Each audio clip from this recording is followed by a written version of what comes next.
The internet is just a wild place, right? It's full of arguments about pretty much everything you can imagine. But what if the weirdest, most unpopular opinions, what if those are actually where we learn the most about ourselves? Well, today we're going to dive in and find out. Okay, let's just start with this one. Imagine it's the middle of the night. Would you ever, and I mean willingly, set an alarm to wake yourself up, just so you could go back to sleep? Yeah, I know, it sounds kind of bonkers. But for some people, this is the secret to appreciating one of life's absolute simplest pleasures. So where does an idea like that even come from? Well, it comes from a little corner of the internet called the 10th dentist. You know that old phrase, 9 out of 10 dentists recommend this toothpaste? Right. Well, this whole community is basically for that one lone dentist who's like, nah, I disagree. It's a place where you're supposed to upvote opinions because they're unpopular. And honestly, it sparks some of the most fascinating conversations you'll find anywhere online. All right, that leads us right into our first section here, hacking your own reality. We're going to look at how people are using these super strange opinions as some pretty unusual life hacks. So let's go back to that alarm clock idea for a second. The original post actually said, every weekday I set an alarm for the middle of the night so I can wake up, lay in bed a little, and go to sleep again. It's nice. See, the whole argument here is that you can't really experience the joy of sleep while you're sleeping. So this isn't about getting more sleep. It's about getting to consciously enjoy that incredible feeling of falling asleep twice. And what's so interesting is just how divided people are on this. On one hand, you have people who immediately call this a privileged sleeper take. It's kind of like complaining your lobster's too buttery. They see it as this total luxury for people who have no trouble sleeping in the first place. But on the other hand, a lot of people totally get it.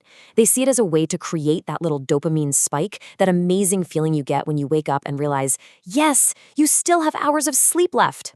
It's a bit of a gamble, for sure. But that reward, it's pure bliss.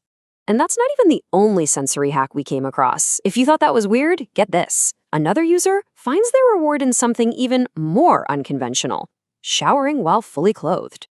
Okay, hear them out. The user explains it's like a reward after a long day of trying so hard to keep your clothes all neat and tidy. That feeling of the water finally soaking in, making the clothes dampen and sag. For them, that's a deliberate sensory release. It's all about creating a contrast, right? A little moment of controlled chaos. Is it bizarre? Oh, absolutely. But for this person, it's a ritual. But, these opinions aren't always just about personal quirks. A lot of them dive headfirst into debates about the social contract, the unspoken rules of how we all live with and around each other. Take this one, for example. Most people are not dog people, and I'm tired of pretending people are. Now, to be clear, the poster isn't anti-dog at all. What they're arguing is that a lot of people just get dogs as like accessories, without having any idea of the immense responsibility that comes with it.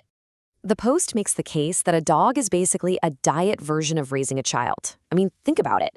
It requires constant behavioral training, you have to manage things like barking and jumping, and you've got to provide a ton of activity. The problem is many owners just aren't up for it, and that ends up being super stressful for them, for the dog, and frankly, for everyone around them.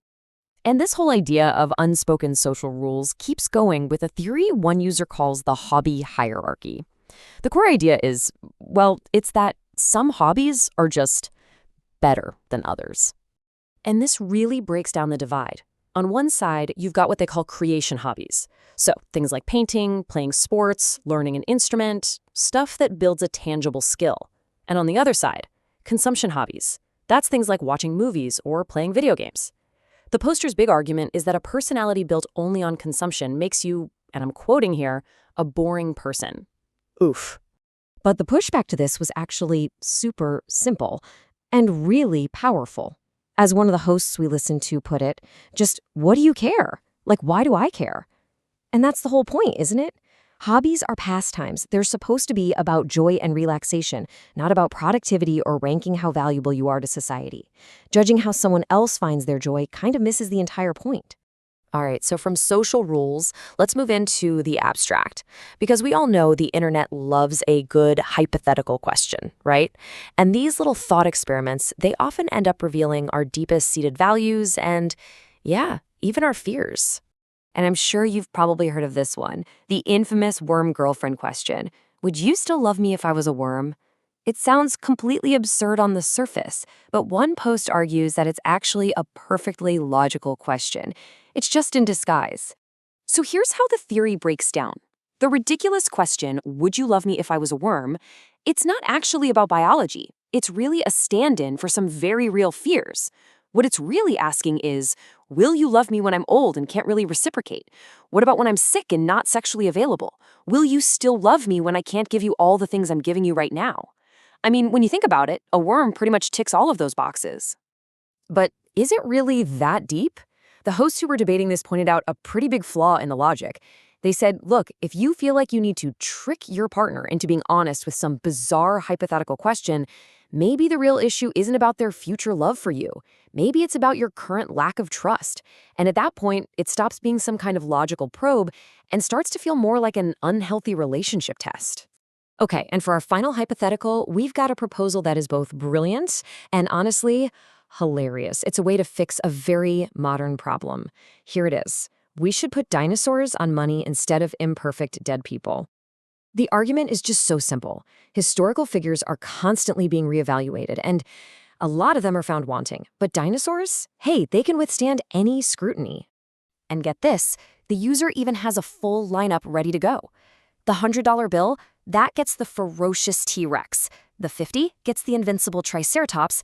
The 20 gets the mighty Ankylosaurus, and it just goes on from there. The whole idea is to replace our flawed human icons with these timeless symbols of power, endurance, and, let's be real, just pure coolness. So, okay, after diving into middle-of-the-night alarms, clothed showers, and dinosaur currency, what does all this stuff mean? What do our absolute weirdest quirks actually say about us? We get right down to it. I think we love these weird online debates for a reason. They give us a safe space to explore our own personal habits without feeling judged. They let us question all those unspoken social rules, everything from dog ownership to how we're supposed to value our hobbies.